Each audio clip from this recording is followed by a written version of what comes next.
Amados irmãos, servos do Deus Altíssimo, eu vos cumprimento com a santa e gloriosa paz de nosso Senhor Jesus. Eu sou o pastor Dorival Cardoso e quero compartilhar com vocês neste momento uma mensagem bíblica. Se puderem, abram as vossas Bíblias em um dos livros do Pentateuco, Números, capítulo 11, versículos 14, 16 e 17. Segundo a tradução Almeida, revista e corrigida, está escrito assim, versículo 14 de Números, capítulo 11. Eu só não posso levar a todo este povo, porque muito pesado é para mim. Versículo 16. E disse o Senhor a Moisés: ajunta-me 70 homens dos anciãos de Israel, de quem sabes que são anciãos do povo e seus oficiais, e os trarás perante a tenda da congregação, e ali se porão contigo. Versículo 17. Então eu descerei ali, falarei contigo, e tirarei do espírito que está sobre ti, e o porei sobre eles. E contigo levarão o cargo do povo, para que tu só o não leves. Quero intitular esta mensagem com o seguinte tema: não seja pesado a teu irmão. Vou repetir o tema desta mensagem: não seja pesado a teu irmão. Já nesta introdução, nós aprendemos no versículo 17, no capítulo 11 de Números, que para fazer a obra de Deus, precisamos ter o mesmo espírito. Moisés, quando saiu do Egito, conduzindo aquela grande multidão, tinha aproximadamente de 2 a 3 milhões de pessoas. Em Êxodo, capítulo 12, versículo 37, está escrito que de Ramessés para Sucote eram 600 mil homens a pé, sem contar os meninos, sem contar suas famílias. Ramessés é uma cidade armazém construída pelos israelitas no Egito. Examinem Êxodo, capítulo 1, versículo 11. E Sucote foi o primeiro acampamento do Êxodo. Em Êxodo, capítulo 12, versículo 37. Sucote ficava a leste do Jordão e onde Jacó levantou tendas. Examinem Gênesis, capítulo 33, versículo 17.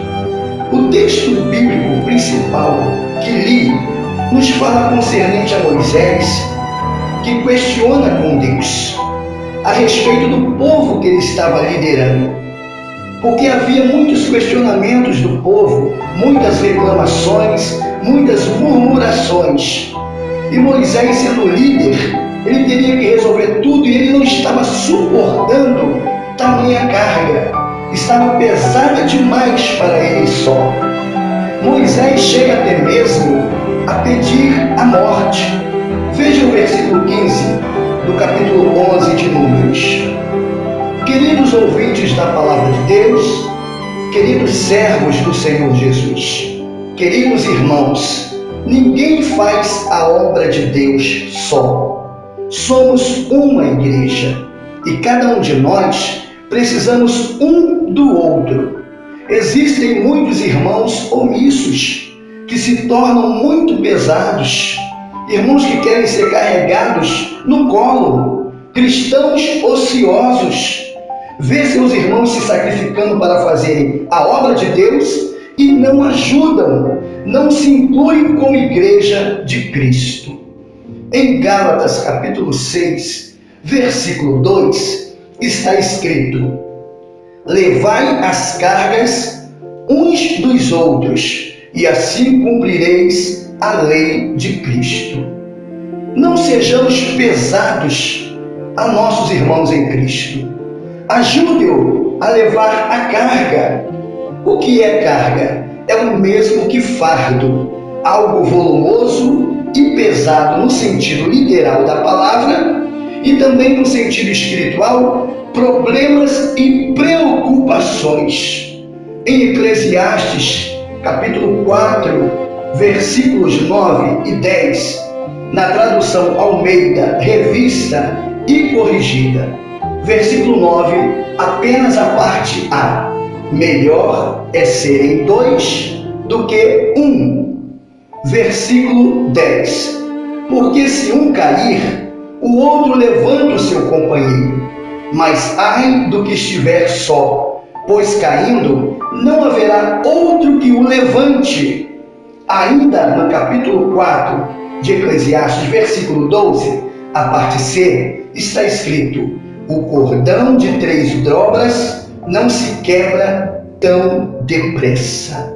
E vou repetir, o capítulo 4 de Eclesiastes, versículo 12, a parte C: o cordão de 3 dobras não se quebra tão depressa.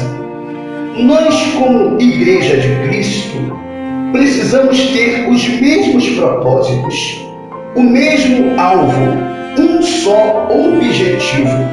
Podemos até discordarmos de opiniões, mas a vontade soberana de Deus sempre será prioridade em prol de sua obra. Veja o que está escrito em Amós capítulo 3, versículo 3. Andarão 2 juntos, se não estiverem de acordo. Há uma interrogação no texto. Então está interrogando, fazendo uma pergunta: pode 2 pessoas andarem juntas se não estiverem de acordo? É claro que não. Um reino dividido não poderá subsistir, não irá perdurar, será destruído, não terá forças para se manter. Precisamos estar de acordo que Deus nos incumbiu a sua obra aqui na terra e todos nós almejamos o céu, temos o mesmo objetivo, recebemos essa incumbência de Deus para realizarmos a sua obra aqui na terra. No Evangelho de nosso Senhor Jesus Cristo, segundo escreveu o evangelista João Marcos, no capítulo 9, dos versículos 38 ao 40. Eu falei João Marcos por quê? Porque João, que é o nome hebreu, e Marcos, que é o nome romano. Examine Atos dos Apóstolos, capítulo 12, versículo 12.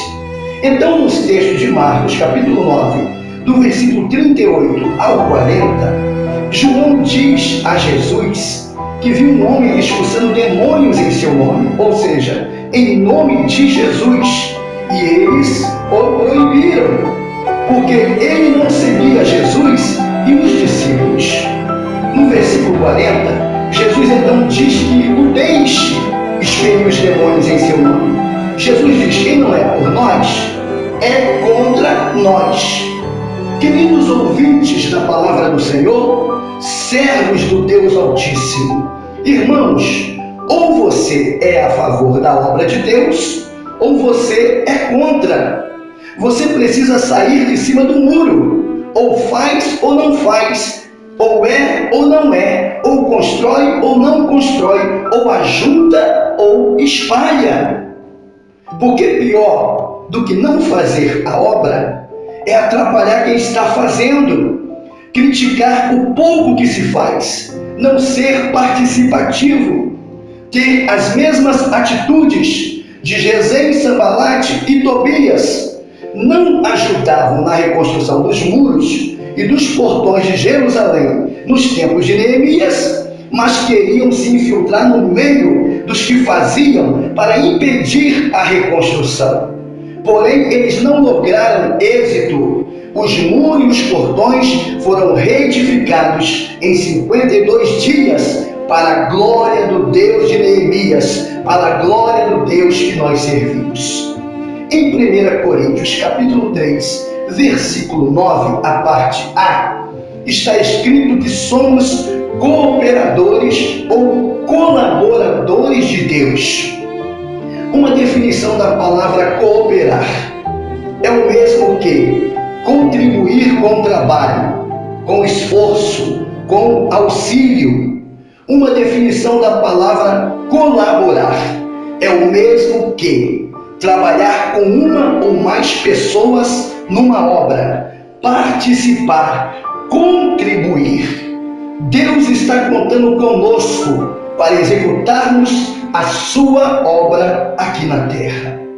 Muitos irmãos em Cristo não se incluem como igreja de Cristo. Acham que a igreja são paredes, pisos, coberturas.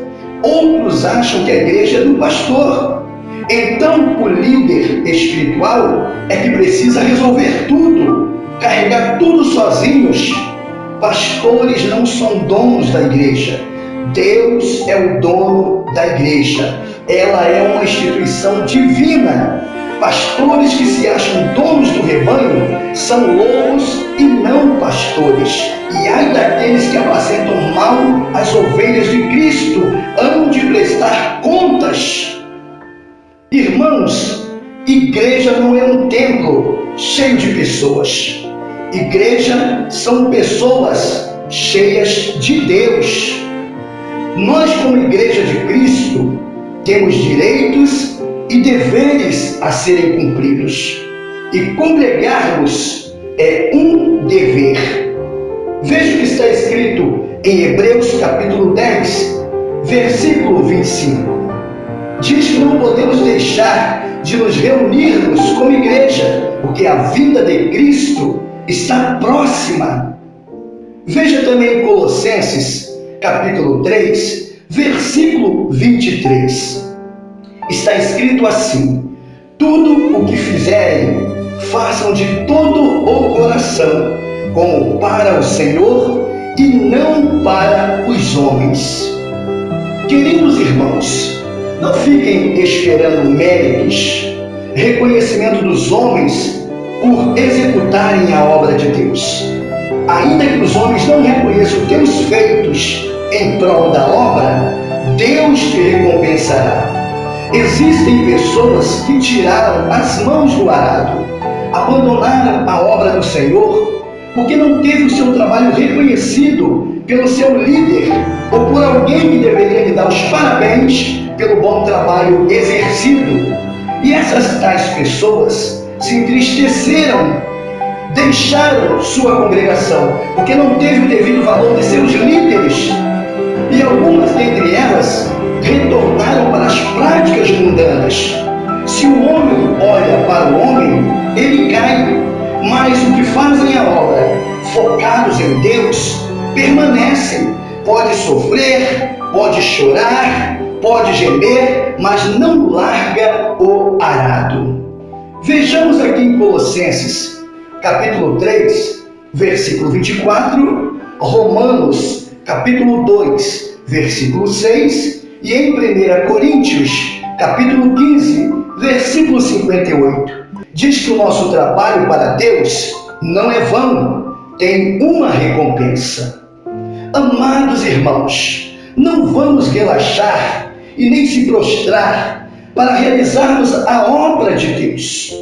Em Provérbios, capítulo 18, versículo 9, o versículo quer dizer exatamente isso: quem relaxa em seu trabalho é irmão do que o destrói. Em 2 Tessalonicenses, capítulo 3, no versículo 8, a parte C, está escrito para não sermos pesados aos nossos irmãos e nem aos seus líderes.